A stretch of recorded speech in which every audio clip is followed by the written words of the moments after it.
வணக்கம் நேயர்களே, ஸ்ரீ குபேரன் டிவி நேயருக்கு லக்ஷ்மணா அன்பு வணக்கங்கள். இப்போ நம்ம பார்க்க போகிறது வார ராசி பலன் 15ஆம் தேதியிலேருந்து 21ஆம் தேதி வரை எப்படி இருக்க போகுது. சிம்மராசி.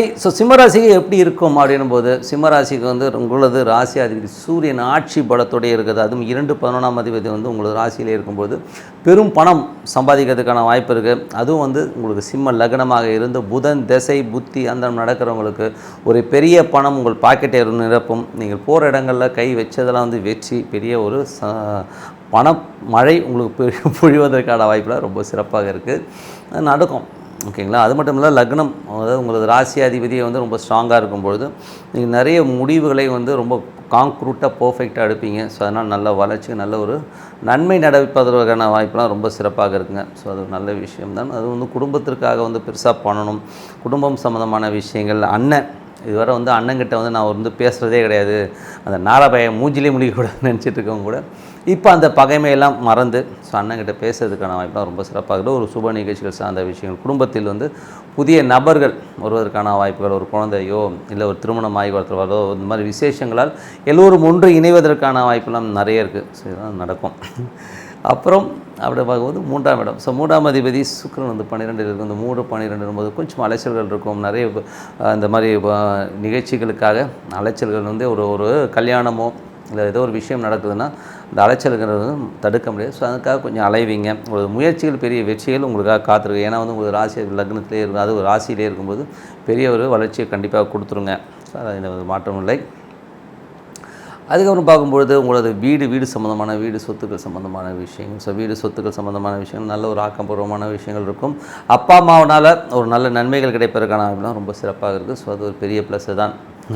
அதே நேரத்தில் பார்த்திங்கன்னா உங்களுக்கு 9ஆம் இடத்துல ராகு இருக்கிறது, அதுவும் தொழில் ரீதியான விஷயங்கள் அப்பா அம்மா ஹெல்ப் பண்ணுறதுக்கான வாய்ப்புலாம் நிறைய இருக்குது.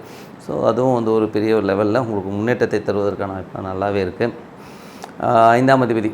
ஸோ 5ஆம் அதிபதியான குரு உங்களுக்கு 8ல் இருக்குதுங்க. ஸோ குரு 8ல் வக்கரமாக இருக்கிறனால இதுவரை இருந்த நெகட்டிவிட்டிலாம் கொஞ்சம் கம்மியாக ஓரளவுக்கு ரிலாக்ஸாக போகிறதுக்கான வாய்ப்பு. அதுவும் நவம்பருக்கு மேலே எல்லாமே கிளியர் ஆகி நல்ல ஒரு வெற்றியை தருவதற்கான வாய்ப்பும் இருக்குது.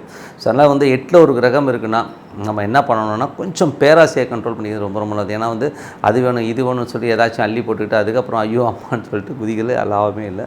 ஸோ அந்த மாதிரி பேராசையை தவிர்த்துக்கிட்டிங்கனாலே ரொம்ப சிறப்பான பலன்கள்லாம் கண்டிப்பாக கிடைக்குங்க. ஏன்னா என்றைக்குமே ஒரு விஷயம் மட்டும் உண்மை. ஏன்னா அது 8ல் உள்ள கிரகம் கண்டிப்பாக நெகட்டிவிட்டி எப்படி கொடுக்குன்னா 5 லட்சம் கொடுத்தா 5 கோடி கொடுத்துட்றேன் அப்படின்னு சொல்லி ஒரு ஆசையை தூண்டி விட்டு அதை நம்மளை யோசிக்க விடாமல் சில விஷயங்களை பண்ணி அதில் மாட்டிப்போம். அதனால் அந்த மாதிரி விஷயங்களை ரொம்ப கவனமாக இருந்துக்கணும். 9. ஸோ 9ஆம் இடத்துல ராகு இருக்கிறது பார்த்திங்கன்னா வெளிநாட்டில் இருக்கும் பெரிய லாபங்களை கொடுக்கும். அதே நேரத்தில் அப்பா சம்மந்தமான விஷயங்கள் ஒரு சின்ன ஒரு ஸ்ட்ரெஸ் போகிறதுக்கான வாய்ப்புலாம் நிறைய இருக்குது. ஸோ 9ஆம் தேதி 10ல் இருக்கும்பொழுது அப்பாவினால் சொத்துக்களால் ஒரு வருமானம் கண்டிப்பாக வருவதற்கான வாய்ப்புலாம் ரொம்ப சிறப்பாக இருக்குது. 11ஆம் அதிபதி உங்களது ராசியிலே இருக்கும்பொழுது உங்களது லாபங்கள் உங்களை வீடு தேடி வருவதை யாருமே தடை செய்ய விடாது. அந்த அளவுக்கு ஒரு பெரிய லெவலில் முன்னேறுவதற்கான வாய்ப்புலாம் நிறையவே இருக்குது.